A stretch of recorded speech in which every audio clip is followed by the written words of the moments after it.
Damos comienzo a un nuevo comentario bíblico expositivo, Servidores de Dios. Quien te habla es Manuel Cornejo. En esta ocasión estaré compartiendo en el Evangelio de Mateo. Continuamos con la segunda parte de Mateo capítulo 16 y versículo 16, donde sigue diciendo que, respondiendo Simón, Pedro dijo: Tú eres el Cristo, el Hijo del Dios viviente. Y nos quedamos en el punto en el que se puede observar que el concepto que comprende el título Cristo es de una enorme dimensión, especialmente en el componente soteriológico de la misión redentora del Mesías, ya que no es posible tratar aquí en un comentario al texto bíblico con la necesaria extensión. La teología del significado del título que Pedro dio a Jesús en su confesión personal y colectiva. Con todo debe de escribirse algo sobre el título en forma sucinta. El título traslada a la idea del plano referencia más extenso, Hijo del Hombre, al confesional que expresa la fe y la profesión cristiana. La confesión de Pedro va a ser interpretada peculiarmente por Jesús, conduciéndola a la obra redentora del Cristo de Dios en su muerte de cruz, de modo que el crucificado Jesús es Cristo, como cumplimiento de las profecías y ejecución de las promesas. El título trasladado fue el ámbito que expresa la esperanza de Israel. En cuanto al reino literal, pertenece a la realidad íntima de la fe cristiana abierta a la renovación no de un sistema de gobierno, aunque sea divino, sobre la tierra, sino a la renovación por regeneración de lo humano. El título debe de ser interpretado no desde la perspectiva de una esperanza nacional para un pueblo, el judío, sino desde la propia situación del cristiano como esperanza personal de vida. Colosenses, capítulo 1 y versículo 27 dice: a quienes Dios quiso dar a conocer las riquezas de la gloria de este misterio entre los gentiles, que es Cristo en vosotros, la esperanza de gloria. Pero también ha de considerarse el título relacionado con el ungido Rey Salvador, que Dios enviará sobre la tierra para liberar a los oprimidos y establecer un reinado de paz duradera. Esta perspectiva se establece en el principio de la historia de Israel con la esperanza de un futuro para el pueblo, que pasa a conocerse como el pueblo de la promesa y se concreta en las manifestaciones proféticas que proclaman la llegada del Rey para establecer el reino. La esperanza mesiánica está ligada al pacto davínico. El Mesías será el ungido de Dios de su misma dinastía. La manifestación del Mesías está ligada también a la aparición de un profeta antiguo o nuevo, que le precederá para abrir el camino al Señor y su reino. El Mesías, desde la concepción israelita, sería un triunfador, pero en el fondo bíblico el Cristo supera la visión de un triunfo nacional jerárquico para trascender a una presentación humana desde la condición de sacerdote, profeta y rey. El cambio transformador que haría Cristo tiene que ver con una renovación integral del hombre, que lo acepta como tal y lo recibe como lo que es, esperanza soteriológica en su condición de único y suficiente Salvador. La dimensión del título Cristo, Mesías, adquiere una extensa dimensión. Jesús preguntó y Pedro confesó que él era el Cristo. Note que no negó el Señor esa confesión, sino que la interpreta a partir del sufrimiento del siervo de Jehová, que debe dar su vida por otros, ya que ser de Cristo significa entregarse en servicio pleno a la tarea salvadora. Más adelante, el sumo sacerdote preguntará a Jesús si Él es el Cristo, el Hijo del Bendito. Marcos capítulo 14, los versículos 61. Mas él callaba y nada respondía. El sumo sacerdote le volvió a preguntar y le dijo: ¿Eres tú el Cristo, el Hijo del Bendito? Y Jesús le dijo: Yo soy. Y veréis al Hijo del Hombre sentado a la diestra del poder de Dios, y viniendo en las nubes del cielo. De manera que responderá, afirmando que lo que era, y presentándose nuevamente como el Hijo del Hombre, dando a entender que ser el Mesías no era alzarse en armas contra Roma, sino anunciar y preparar la llegada de un reino cuyo orden estará por encima de cualquier institución humana, política o religiosa. Por otro lado, Pilato, el representante del orden político del mundo en aquel tiempo, también preguntaría si era el Cristo. Lo haría simplemente preguntándole si él era rey. Marcos capítulo 15, versículo 2 dice: Pilato le preguntó: ¿Eres tú el rey de los judíos? Respondiendo él le dijo: Tú lo dices. De manera que para recibir también una respuesta afirmativa, pero cuyo cometido no estaba en luchar contra el poder establecido, entonces para implantar su reino, porque no es un reino de este mundo. La resurrección de Cristo suscita un verdadero entusiasmo mesiánico en los mismos apóstoles que preguntan si iba a restaurar el reino a Israel en aquellos días. Hechos de los Apóstoles capítulo 1 y versículo 6 dice: Entonces los que se habían reunido le preguntaron diciendo: Señor, ¿restaurarás el reino de Israel en este tiempo? Pero tengas en cuenta que su dimensión es otra en esta dispensación más allá del reino de los cielos en la tierra. Su misión es salvífica, habiendo ofrecido su vida por el pecado del mundo, para que todo aquel que crea sea salvo por él.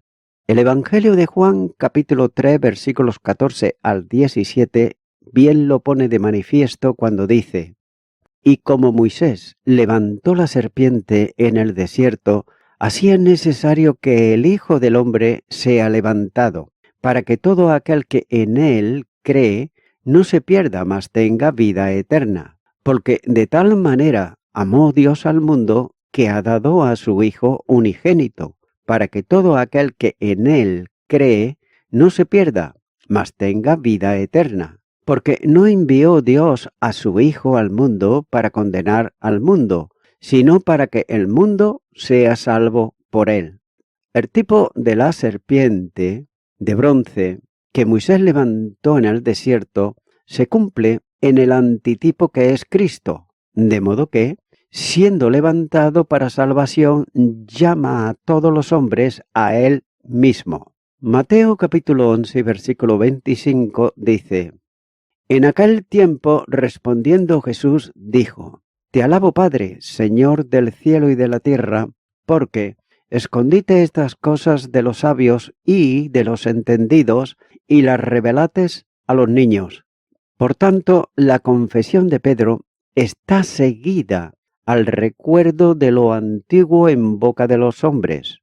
Los profetas, el Bautista, entroncado todo ello con el recuerdo de la esperanza de Israel que sigue en la confesión del apóstol, el Cristo, el Hijo del Dios viviente. La interpretación se efectúa a la sombra de la cruz, ya que no se trataba de la ejecución justa de los juicios de Dios revelados en su palabra, que el Cristo ejecutará cuando venga a implantar el reino literal. Es entonces, y aún ahora, la revelación de la gracia en ejecución de salvación. Al testificar que Jesús es el Cristo están anunciando el futuro del crucificado, que el mismo Cristo revelará a ellos en palabras concretas y se ejecutará un poco más adelante en el tiempo histórico determinado por Dios. Gálatas, capítulo 4 y versículo 4 dice: Pero cuando vino el cumplimiento del tiempo, Dios envió a su Hijo, nacido de mujer y nacido bajo la ley. Al profesar la fe que Jesús es el Cristo, se adhiere a los dos elementos que juntos conforman su realidad, ya que por un lado la obra de salvación y por otro la esperanza futura de un reino que Él establecerá en el nombre de Dios en la tierra, pero que tiene proyección eterna. El Evangelio de Lucas, capítulo 1 y versículo 33 dice: Y reinará sobre la casa de Jacob para siempre, y su reino no tendrá fin. El gozo cristiano surge en el disfrute del traslado que Dios hace de quien cree en Cristo, liberándolo de la situación esclavizante del pecado en las tinieblas y trasladándolo al reino del Hijo amado. Colosenses, capítulo 1 y versículo 17 dice: Y Él es antes de todas las cosas, y todas las cosas en Él subsisten. La proyección escatológica en unidad con Cristo hace que las tribulaciones momentáneas sean cambiadas en la solidez esperanzada de un eterno peso de gloria. Dejar de ver en perspectiva terrenal para hacerlo en la dimensión celestial propia de una vida escondida con Cristo en Dios. La segunda epístola a los Corintios, capítulo 4, y los versículos 17 y 18 dice: Porque esta leve tribulación momentánea produce en nosotros un cada vez más excelente y eterno peso de gloria, no mirando nosotros las cosas que se ven, sino las que no se ven, pues las cosas que se ven son temporales, pero las cosas que no se ven son eternas. En medio de las lágrimas, experiencia propia de quien atraviesa por el valle de lágrimas, el gozo se manifiesta para el creyente en Cristo, porque sabe que el resucitado tiene el nombre de autoridad suprema como Señor absoluto en todo el alcance celestial y cósmico de la palabra. Filipenses, capítulo 2 y los versículos 9 al 11 dice: Por lo cual Dios también le exaltó hasta lo sumo, y le dio un nombre que es sobre todo nombre, para que en el nombre de Jesús se doble toda rodilla de los que están en los cielos, y en la tierra, y debajo de la tierra, y toda lengua confiese que Jesucristo es el Señor, para gloria de Dios Padre. Por tanto, el Cordero inmolado tiene el poder, la riqueza, la sabiduría, la fortaleza, el honor, la gloria y la alabanza. Apocalipsis capítulo 5 y versículo 12 dice: Que decía a gran voz: El Cordero que fue inmolado es digno de tomar el poder, las riquezas, la sabiduría, la fortaleza, la honra, la gloria y la alabanza. Y además sabe también que Dios secará toda lágrima de los ojos de ellos. Apocalipsis, capítulo 21 y versículo 4 dice: Enjuagará Dios toda lágrima de los ojos de ellos, y ya no habrá muerte, ni habrá más llanto, ni clamor, ni dolor, porque las primeras cosas pasaron. Las gentes le llamaban profeta, pero los discípulos lo reconocían como el Cristo, el Mesías, el ungido de Dios. Isaías capítulo 61 y versículo 1 dice: El Espíritu de Jehová el Señor está sobre mí, porque me ungió Jehová. Me ha enviado a predicar buenas nuevas a los abatidos, a vendar a los quebrantados de corazón, a publicar libertad a los cautivos y a los presos apertura de la cárcel. Sin duda, la fe actuaba en ello, haciéndoles reconocer una dignidad tan grande en quien a los ojos de los hombres, no cumplía la expectativa que habían asignado al Mesías, el Cristo de Dios. Pero todavía va más allá la confesión apostólica hecha por Pedro, ya que no solo lo reconoce como el Mesías, sino también como el Hijo del Dios viviente. Esta segunda parte de la declaración no puede significar más que la vinculación de Jesús, el hombre, con la deidad en una relación paterno-filial unida e irrepetible. El Señor es reconocido como quien era y será eternamente hijo de ese Dios que es el único vivo en contraste con los dioses muertos de las gentes, como así muestra Isaías capítulo 40 y los versículos 18 al 31, por cuya vinculación puede comunicar a los hombres la vida que es propia de Dios, como fuente de vida eterna para todo aquel que cree y vive en él. Juan capítulo 1 y versículo 4 dice: En él estaba la vida, y la vida era la luz de los hombres. El que es Cristo es también Hijo de Dios, por lo que estando sobre la tierra en su humanidad, sigue en el seno del Padre por su deidad. Juan capítulo 1 y versículo 18 dice: A Dios nadie le vio jamás, el unigénito Hijo, que está en el seno del Padre, el que le ha dado a conocer. De manera que hablar del Hijo de Dios es hablar de una relación vivencial en el seno trinitario, que muchas veces pasa desapercibida. Las tres personas divinas no son tres individuos de la especie divina, porque estaríamos ante tres dioses, por muy relacionados que estuviesen entre sí, lo que contradeciría la verdad bíblica, que enseña claramente que las tres personas son un solo Dios. Por tanto, las personas divinas no se distinguen entre sí por algo absoluto, como esencia, actividades, cualidades personales, sino por la respectiva relación que las constituye al oponerse como principio y término de la procesión que se manifiesta en el Hijo y en el Espíritu. Y es que por esta razón el Padre se distingue del Hijo al ser éste el término de la generación de la que es principio el Padre. El Hijo se distingue del Padre porque la filiación que lo constituye como una persona lo coloca frente al Padre del que procede. Ser principio y término de una procesión intratrinitaria distingue a las personas divinas del Padre y del Hijo entre sí, que se hace infinita al ser infinito también el ser divino. Esta vinculación e identificación de la primera y segunda persona divina en engendrar y ser engendrado, que nada tiene que ver con origen ni principio, que como Dios no tiene ninguna de las personas divinas.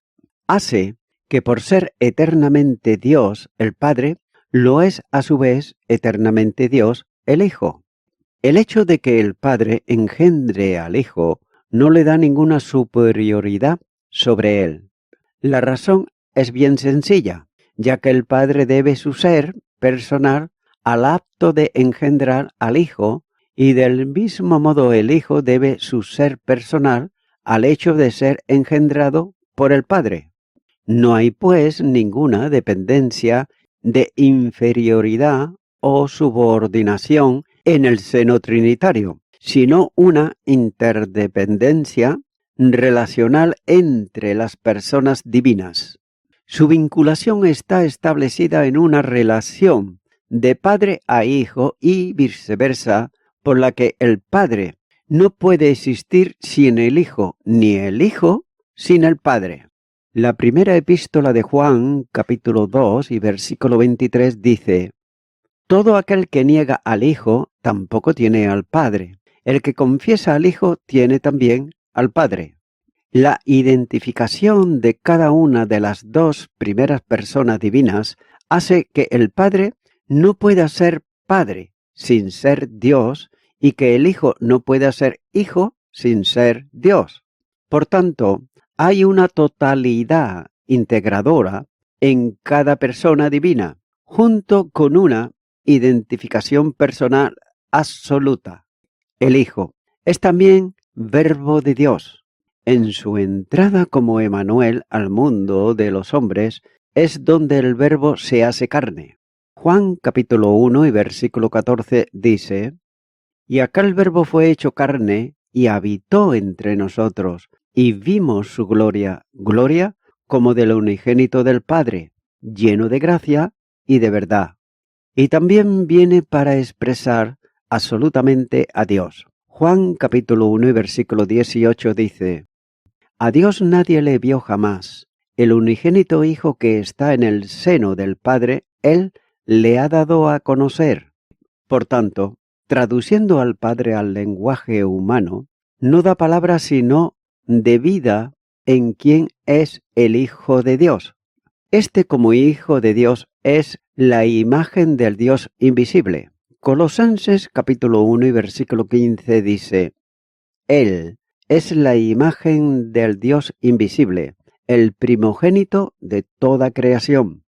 Por tanto, la consecuencia natural de la procesión del Padre, que como término de esa procesión expresa y está en él mismo toda la realidad divina de Dios. Este Hijo, reconocido y confesado por Pedro como portavoz de los demás apóstoles, es consustancial con el Padre y por ello es el resplandor de su gloria. Hebreos capítulo 1 y versículo 3, como va a manifestarlo en un próximo futuro mediante la transfiguración en Mateo capítulo 17, ya que no se trata de un reflejo de la gloria, sino el palpitar mismo de ella. El Hijo de Dios viviente es Dios mismo manifestado en carne. La primera epístola de Timoteo capítulo 3 y versículo 16 dice: «E indiscutiblemente grande es el misterio de la piedad. Dios fue manifestado en carne, justificado en el Espíritu, visto de los ángeles, predicado a los gentiles, creído en el mundo, recibido arriba en gloria». La confesión de Pedro es la afirmación de la preexistencia de Jesús, es decir, es afirmar que Jesús de Nazaret, histórico, en su ser personal, esto es, en su realidad absoluta, ya existía antes de ser concedido por obra del Espíritu Santo en la María Virgen. Y todavía más, su existencia histórica se asienta y fundamenta en una existencia suprahistórica y eterna que sólo es posible en Dios. En el Hijo eterno son adoptados los cristianos, como así afirma Gálatas capítulo 4, los versículos 4 y 5, y en él Dios le concede el derecho de ser llamados Hijo de Dios. Juan capítulo 1 y versículo 12 dice: «Mas todos los que le recibieron, a los que creen en su nombre, les dio potestad de ser hechos hijos de Dios». Tanto el primer título Cristo como el segundo Hijo de Dios de la confesión de Pedro han de entenderse en lenguaje soterológico como lo interpreta Jesús mismo en la enseñanza dependiente de la declaración de la fe apostólica. La preexistencia del Hijo de Dios no es una teoría metafísica proyectada desde afuera, sino la condición para hacer posible la eficacia de la redención del mundo por ser Dios quien se ofrece a sí mismo en su naturaleza humana para ser sustituto de los hombres en la cruz. El envío que el Padre hace del Hijo en Gálatas capítulo 4 y versículo 4 tiene un contenido soterológico, ya que las formulaciones bíblicas del envío del Hijo van acompañadas de una proposición griega que indica propósito. De esa manera, cuando llegó el cumplimiento del tiempo, Dios envió a su Hijo para que redimiera, como señala Gálatas capítulo 4 y versículo 4. Y también de la misma manera, Dios enviando a su propio Hijo en semejanza de carne de pecado, y a causa del pecado condenó el pecado en la carne, para que la justicia de la ley se cumpliese en nosotros. Romanos capítulo 8 y los versículos 3 y 4. Otra declaración bíblica es semejante en cuanto a razón de envío, porque de tal manera amó Dios al mundo que dio a su Hijo unigénito, para que todo aquel que en Él cree no se pierda, sino que tenga vida eterna. Juan capítulo 3 y versículo 16.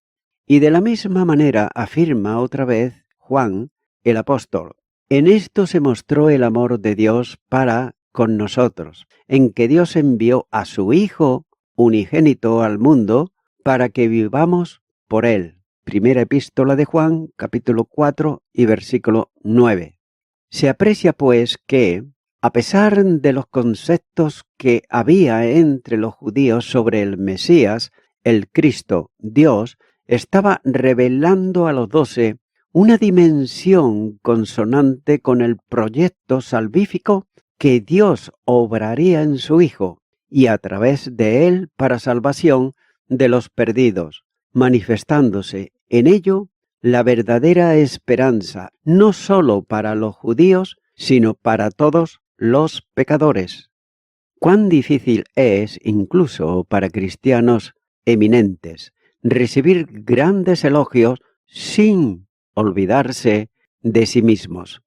Es de temer que Pedro se sintiera un poco abrumado por el elogio que se le pronunció, aunque su superioridad se atribuía expresamente a la gracia, antes de caer en la presunción de reprender a su maestro.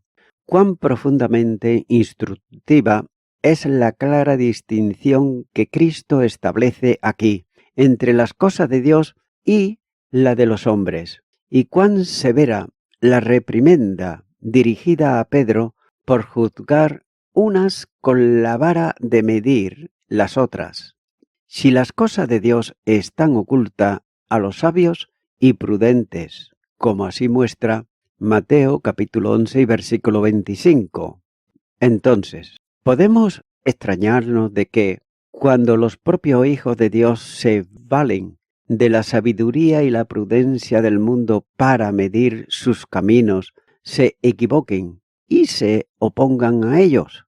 Y sin embargo, esta sabiduría mundana es tan plausible que cuando, habiendo caído en concesiones no espirituales de las cosas de Dios, los cristianos ponen piedras de tropiezo ante los siervos de Cristo, más devotos que ellos. Creen que sólo están frenando un celo demasiado ardiente y deteniendo procedimientos imprudentes y dañinos, mientras que nuestro Señor nos enseña aquí que no son más que instrumentos de Satanás. Mi amigo, mi amiga oyente, ¿crees tú esto? ¿Crees realmente que Jesús es el Hijo de Dios? ¿Crees tú que es el Cristo, el Mesías, el enviado de Dios? ¿Lo crees en tu corazón? Si es así, mi amigo, mi amiga oyente, yo te animo a que puedas hacer una oración. Acompáñame en ella, pero esto sí, hazla con fe, porque si no la haces con fe, si la haces como una cosa más, no valdrá para nada. De manera que repite conmigo ya esta oración de fe y di: Señor Jesucristo, creo realmente que tú eres el Cristo, el Hijo del Dios viviente. Creo que tú diste tu vida en la cruz del Calvario por mis delitos y mis pecados. Creo que tú resucitaste de entre los muertos y ahora vives y estás sentado a la diestra de Dios Padre. Ahora vengo ante ti, pidiéndote perdón por todos mis pecados y mis errores, de los cuales me arrepiento. Te abro mi corazón y te acepto como mi Salvador. y te doy gracias. En tu nombre, amén. Amigo y amiga oyente, si tú has hecho esta oración de corazón, te recomiendo que comiences a orar a Dios, en primer lugar, en el nombre del Señor Jesucristo. Orar a Dios no es rezar, sino que es hablar con una persona. También te recomiendo que leas la palabra de Dios y lo hagas a diario. Comienza, por ejemplo, con el Nuevo Testamento. Y también, por último, te recomiendo que para que puedas crecer espiritualmente, te congregues en una iglesia cristiano-evangélica, donde se predique, se enseñe y se practique la sana doctrina y la palabra de Dios. Congrégate ahí y con el tiempo podrás crecer espiritualmente y también servir al Señor Jesucristo. Que Dios te bendiga. Y a toda la audiencia, nuevamente ya me estoy despidiendo de todos ustedes y será hasta el próximo programa. Que Dios os bendiga a todos.